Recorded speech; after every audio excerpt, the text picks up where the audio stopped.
What's up, folks? Welcome back to the channel. It's Fozzie here. I hope you're having an absolutely fantastic day. It's Monday, which means we've got another custom tactics video for you guys. We ran the 4-4-2 the past week, ran it through rivals and champs. Really good formation. That's what we'll be running through tactics wise here. There will be gameplay. The timestamps are down below if you want to jump between the tactics, information, the instructions, or the gameplay. But yeah, if you do enjoy the video, please leave a like rating on it. It'd be greatly appreciated. It helps me, it helps the algorithm, all that good stuff. Also, if you're new around here, please do hit that subscribe button. We've recently hit 1,000 subscribers, so thank you very much for the support on that. I'm just pushing to try and keep the channel growing through this summer. That would be great. So, without any further ado, this is the team we're using. Let's jump into the 4-4-2 custom tactics. So, I'll head over now. This was a team, as I was saying. Canales, absolutely fantastic player. If you don't have him already from red picks or from a team in the season guarantee pack, definitely if you're looking for a new team to try, him with the strong into Fakir is really, really nice. But we'll head to the custom tactics. Say it was on a 4-4-2. It was a bit of a pressing system again. We have press after possession loss, which you can see here with a 58 depth and 43 width. Nothing too crazy on the depth, and that's because with it being 4-4-2, you've not got defensive midfielders. If the fullbacks push at all, obviously we have Kimmich in there as a defensive midfielder, but he has high attacking, medium defensive work rates, and he has really good defending stats, but obviously that work rate isn't perfect. And even as a defensive midfielder player is a centre midfield role, so they sit slightly differently. So that's why we don't want to go too crazy on the depth. With this 43, trying to keep it so the fullbacks aren't too spread from the centre backs when defending, but also that the two centre backs don't get too tight, and then that's when you can sort of fall over yourself in the defensive phase. Offensive side of things, we do have long ball running with direct passing, so that's 55 width, and then 5 players in box, 2 corners, 2 free kicks. The goal here was, again, 4-4-2 is a very volatile system in regards to, like, if you run press after possession loss and fast build up, yes, against weaker opposition, you will blitz them, you'll get really easy rage quits, but as soon as you get on to playing people like on your level or possibly better than you, especially in the deep ends of champs or in elite rivals, it can be very punishing. So long ball and direct passing was what I found to be the best combination for you to get the most benefits from it. Direct passing helps a lot because it's quite a flat formation. Doing the direct passing, it helps the AI get into better positions for you, and then also long ball means that the right mid, left mid, and also the strikers will make a bit of deeper runs for you as well. And obviously the press after position loss is on because we want to win the ball back, control the ball, and have as many opportunities as possible. This is how I lined up in game for it. So you can see we are using Da Costa, who is a right-footed right back at left back, but he's got like a 4-star weak foot. It's fine. He did a really good job there for me. Diaby and Fati in the left mid and right mid spots. You can swap these guys around depending on the weak foot. Del Piero is playing here, and you'll understand this why in a second. He's not exactly a striker, and he wouldn't be the perfect recommendation for this role, but he's who I had in the club. We're using Canales as a box-to-box and Kimmich as the defensive midfielder in this sort of slot. So if we look at the instructions, goalkeeper, nothing fancy on the default. Same for the centre back. You don't want to touch anything here. On the left back, we have stay back while attacking, and on the right back, we have balanced. Essentially, this situation was, I don't want anyone to join the attack here because that will just leave you really weak in defensive side of things. You want your most defensive fullback to be on stay back, and you want the other one to be balanced so they can roam a little bit. The cost is like 6'2" or something. Mad defender stats, and Frimpong's a bit more of the agility forward player. That's why I made that decision. It doesn't matter if it's the left side or the right side. You can mix and match here. It's not very strict, so keep that in mind. When we look into the midfield, as I said, Kimmich is the defensive player here. So he's going to be stay back while attacking, cover centre, and also stay on edge of box or cross. Typically, people only do the stay back and cover centre, but I've used this support on crosses because if it gets to the stage, obviously he's a centre midfielder here. If the team naturally is in that position, sometimes the AI would want to make a run. And we don't want them to make the run. We want him to, like, if he even makes a run, we want him to stay on the edge of the box or cross so that there's not that big massive divide in the midfield.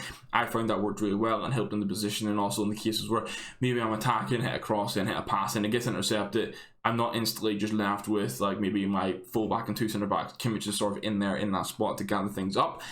Canales we were using as the box-to-box, and literally fully balanced, fully default, and then just get into the box or cross. We want him to get involved. I will say, I'll touch on Del Piero in a second, but Canales would be a perfect player for this Del Piero spot. Honestly, what I was doing at halftime, I moved Canales into Del Piero's position, and I put Karsdorp, his showdown card, in at this centre mid position and used him as my box-to-box, and it worked fantastically well for me. So that's the idea of the defensive and the midfield core.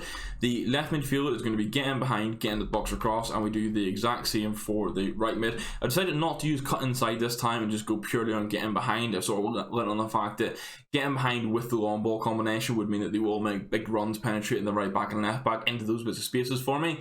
And then the direct passing means in the cases where they're not making that run, they'll be in good positions for the passes. Didn't want to force the cut inside and become too one-dimensional on the play, and this left it open so that I could manually cut inside, or I could use the D-pad and hug the sideline, or even just hug the sideline manually if I wanted to. Now, Del Piero is probably one of the most important positions of this team because they're stay central and false 9. This is what I've always found to work really well with the 4-4-2, or even the cases where I use like a 4-4-1-1. And this is where Canales would work great because he's basically got everything you want. He has fantastic stats for it. Del Piero was good, still scored a lot of goals for him. You'll see that in the gameplay. But there were times where his pace and how his like dribbling stats are, although it's cracked, his balance is low, and it did make an impact. I'll be honest. So that's where I want to think someone like Canales, even like Ansu Fati at the false 9, some players like that would work. But stay central, false 9. This helps the build-up stage of things because, as I say, it can be quite a flat formation. This essentially means Del Piero is going to drop in and almost play as a cam at times and link up the play between Canales, Kimmich, the wide man, and then also Fekir. And Fekir's playing as our main striker. He stays central, stay forward, getting behind. I know his card is a cam, but we're at that stage of team of the season where you can kind of get away with using different players in different positions. And I felt this worked fantastic. I think he's got the 4-star. His pace is good at the base. Basically, you put a hunter on him to max out the pace as much as possible, boost the shooting, and he has everything else you need. But that's the instructions for the 4-4-2, guys. I say this was the team I was using. Midway through the game, I was taking Del Piero off, putting Canales into that false 9 position, and then using the Karsdorp card, which is here now. He's now been upgraded as the box-to-box. And just a real quick note: if you missed out on this card, he's cracked. I think we might have it in gameplay, I'm not 100% sure, but he was scoring some great goals for me. Him as a wide man in a 5-2-1-2, a 3-5-2, or as a box-to-box is a fantastic option. But let's jump over onto the gameplay side of things. So guys, I've got 3 bits of gameplay and then one that I forgot to record, but I managed to go into the highlights and get the goal off. And I've actually clicked over the tactics gameplay now, which is handy. So we'll flick through everything here. A lot of this was goals. I think this was a 4-0 rage quit. We had a 5-0 rage quit. We had another 2-0 rage quit. And another 2-0 rage quit. So there's no conceding here. This is strictly just how good this system can be for attack. This first goal, I don't even know what this guy was doing, to be honest. It was from a corner. Box played in. Sule there, even though he can't jump, scores the goal. There's not much to say about that. But I'll let it play here just so we can get an idea of the defensive shape, and I can try and explain some things before we look through all the goals. You can see here, I'm using Kimmich to press here. Canales then drops into the position a little bit. As you can see there, he holds that midfield spot. You can see the wide man sort of dropping in a little bit. Del Piero is going to come back and hold the space for me. And it's quite a flat defensive style, but it can be hard to break down because it's flat. I'll find a lot in the attacking and the defensive phases if this guy just running around with the ball. The cost, like your right back, your right mid, and your left back and your left mid will have a lot of overlap sometimes, and that overlap is basically with how it's structured. So attacking wise, you can hold the ball up with say your left mid or right mid and get the fullbacks involved. I think we score here with Diaby, we do. Worked that goal quite nicely. There'll be the overlapping options, and also it's the case like if you press with one of your fullbacks with how the team is, although not on like get back and defend, your right mid and left mid will sort of help to cover that space, which I found to be very good. In the defensive side of things, this is sort of build up. Obviously I've pulled Guardiola out of position there. Da Costa has the pace to go back and win the ball, and then Suli's there, and then you can just kind of build up again. It's good. I give the ball away with Guardiola. I think we win it back with eventually here, but it's good having centre backs who can like build up from the back, like so the team of the season Koundé, team of the season Guardiola, players like that who are rapid but have like enough ball control and dribbling that you can take a little bit of time and place a pass when building out. You can see defensive wise here, Kimmich is obviously defending for me, and he's the guy who's on stay back while defending. He's sort of not even dropping into space, he's just filling that space between the centre backs, and then we managed to get the offside trap there, and I can defend him. It was a good little bit of build up in this game, this play, and it shows how like it's on second attempt of attacking things can work. So we got the ball on the Karsdorp, see it by the goalkeeper, but we managed to win it back with Fati. I was surprised I didn't get a penalty for that, but we played on. Da Costa's there, obviously filling the space, and now he is on stay back, but he's still filling that gap, as you can see. Diaby's here. This is string pong just above the 30, holding that position for me. Nice little move from Canales, and then really nice finish. As I was saying, he's a great player. Got the boost to 4-star with some fantastic stats. I think we could score 2 goals in quick possession here. This will be a 36-second bit of gameplay. Little L2 passes trying to get through. Didn't quite work. Really messed up with Kimmich there, but luckily managed to win the ball back. And this is kind of how it was in the attacking phase. If we defend it and we're coming out of the defensive phase into attacking, Typically, the back four was pretty solid, with Frimpong being that little bit further forward because he's on joining the attack. We've won the ball back with Kimmich, and this was typical. I'd win the ball back with Kimmich, and he'd sort of just fill the space as I could push up with Karsdorp. Obviously, the 2 foot, we're playing a long ball, so basically these front four, it will very much turn into like a 4-2-4 in the attacking phases, because your right mid and your left mid will be pushing forward, and they're on getting behind, so they're going to make the runs. You can see we're doing that there. We tried to get the ball into Fifa, it didn't quite work, but Karsdorp as the box-to-box, medium work rates, he's only on getting into the box, continues to drive, and then scores a goal for us. And that's kind of a very typical situation where you've won the ball back. This is how you're going to build up. Sorry, this is the 4-0 rage quit, not the 5-0 rage quit, so there we go. On to the 5-0 rage quit now. I'm going to flick through to the goals in this. I think I've tried to show like how the team is defensively. There wasn't that many opportunities from how this weekend was. It was a lot of just back and forward aggressive players, people being rather sweaty. So we'll show some goals now, showcase the sort of things you can do with the system. This might be one of them actually. It is, just from kickoff, Canal is just running into space. It was really poor defending from him, and we go 1-0 up. This is a case of defending. This is obviously kickoff. He's just tried the force. Guardiola's there, I get in and make the tackle. And then attacking wise, as I was saying, I like having players. You can see how the team straight away goes to that long ball. Everyone starts to make a run. Everyone starts to make the run here. Guardiola I've still got going. Really nice ball on the Fatty. He pulls the keeper out, and I know straight away there's a chance for me to finesse this, and I do. Don't have to green time or anything because I don't have that set on. Really nice finish. Here's another case of defensively actually. Lewandowski gets the ball. He missed a tackle with Guardiola, but he's in there defending. You can see Kimmich here was the number 5. He was tracking back and getting into the space. We managed to play to Del Piero, who, as I was saying, is the false 9 here. So Fekir's obviously here. Del Piero was dropped into that space, and that's purely why I have him on the false 9. Because if he was another striker, even if he was unbalanced, he would be sat about here right now, beside Fekir, and that wouldn't have been a passing option. This gives us the passing option, and then normally someone has to come in and cover him, either a centre back or the full back, whoever's closest, provides space for Fatty to get in behind. And this will be common because he's on the left. He's the left striker. It'll be your left mid that gets in behind. We just chip it through to Fekir, and luckily he hits the finishing for us. But it's a really good example of how you can defend and how the build-up works with the false 9. I think at this point, this is very quickly where it became all composure was lost by him. We get Da Costa going forward.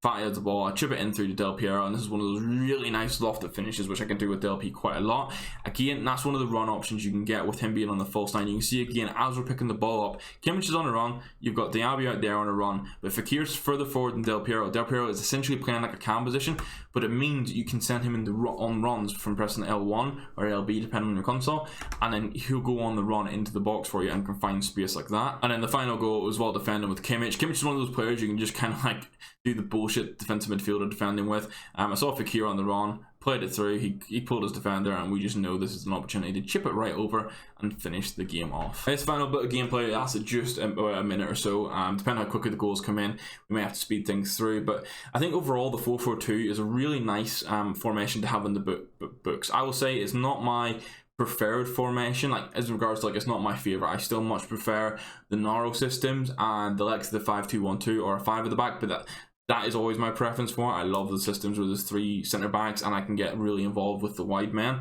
So there would still be my favourite. So I wouldn't say it's my favourite formation, but it's definitely still one of the better formations in the game and for pressing. I think again, one of the ones options. What we're going to start doing is a monthly a monthly video that covers the best formations, the best tactics, and that's where I would include the likes of this 4-4-2. You'd be looking at it and multiple other formations to have. If you say have a 5-2-1-2. If you have a 3-1-4-2, which we covered, I think it was last week on the channel, which can be a bit more defensive but still gives you counter-attacking opportunities, then you have a 4-4-2 and it's a bit more balanced, and maybe another formation to swap into when you're really chasing the game. Those kind of things. That's where the 4-4-2 works. So you definitely can use it as your main formation, as I was doing. For me, it's probably a good formation to start games with and get a gauge. You'll know kind of how the game is, what sort of opportunities you're getting. If the opponent is really good at attacking and maybe you can't just run on an aggressive 4-4-2, maybe you need to go something that's a bit better defensively. But it helps open up those ideas for you. That was a goal from 5. We go 1-0 up, and there's like 20 seconds left in this, so I imagine this is the case. I've won the ball back. Kimmich is fantastic for that. If you have that card, definitely consider linking him into your team. I'm going to take him out of the team this week to test some League One players, but he was fantastic for me. That there we managed to chip it across the Del P and get the finish in, and boom.